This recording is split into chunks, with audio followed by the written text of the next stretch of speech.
Treasurer Jim Chalmers recently delivered an update to the nation's finances, stating that the budget is now expected to remain in deficit until 2035-36, reversing March's projection that it would be back in balance by then.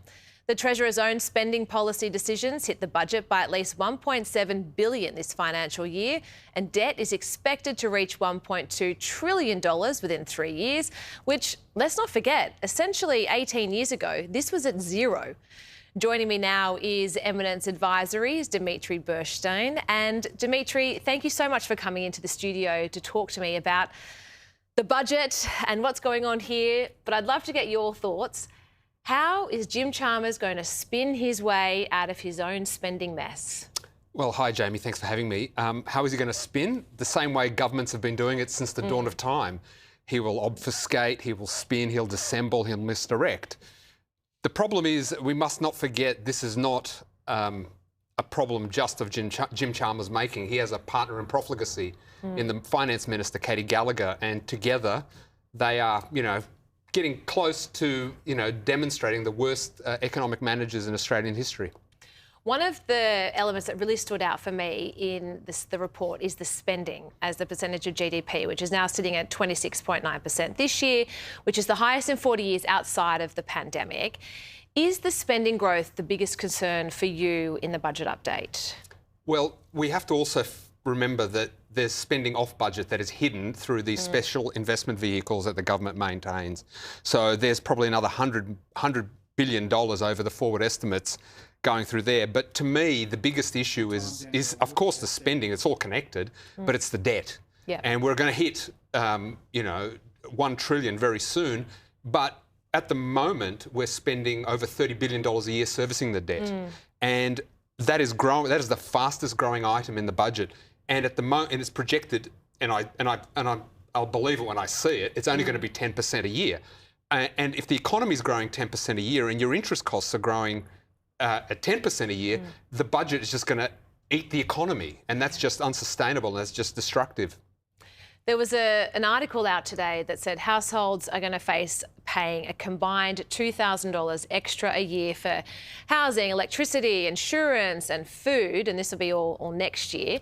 And, of course, speculation all about interest rate rises. But what needs to be done to curb the increases that we're seeing everywhere? Everywhere we look, everything's going up. What needs to be done to slow this down? Well, this is just a manifestation of the growing government. Government's getting bigger and it's eating more and more of the pie. This, what we're seeing is inflation. Inflation is nothing more than a tax. It's a silent tax that no parliament ever considers the legislation, and it's just the product of more and more spending. So what do we need to do? We need less. We need less government. We need less spending. We need less taxing. We need less regulation. And unfortunately, we haven't seen a government that's prepared to do that for quite a while. There was another forecast has come out, and this one was about the tax concessions. Now, this has soared by $50 billion in a single year. And when I saw that, the first thing that I thought was, surely we need to overhaul the nation's tax system, because right now, ordinary workers are the ones that are going to be fixing this federal budget hole. What do you think about this? Well, before we get to tax reform, we need spending reform. But getting back to taxation, the Treasury's tax expenditure statement, from where this data came from, is a ridiculous analysis. It basically says that, not charging the maximum taxation is like a cost to the budget. It's like me saying my not winning the lottery is a cost to my budget. The proposition is that the government essentially owns everything, and anything you're left to keep is an expenditure to the budget. Yes, there is a need for tax reform, but before we can have tax reform, we need spending reform. Hawke and Keating, before they did tax reform, they did spending reform. They got spending under control. Howard and Costello, before they did the GST, they got spending reform. They got the spending under control. Because without spending control, all tax reform will do is just meet the increasing cost of the government. There was some recent polling by SEC Newgate, and this showed that voters have just lost faith in both Labor and the Coalition's ability to actually solve these cost of living pressures. These numbers went from 30% losing faith compared to 19% back in April. What do you make of those? It just shows that everyone is feeling as though no one has an answer of how to fix this crisis.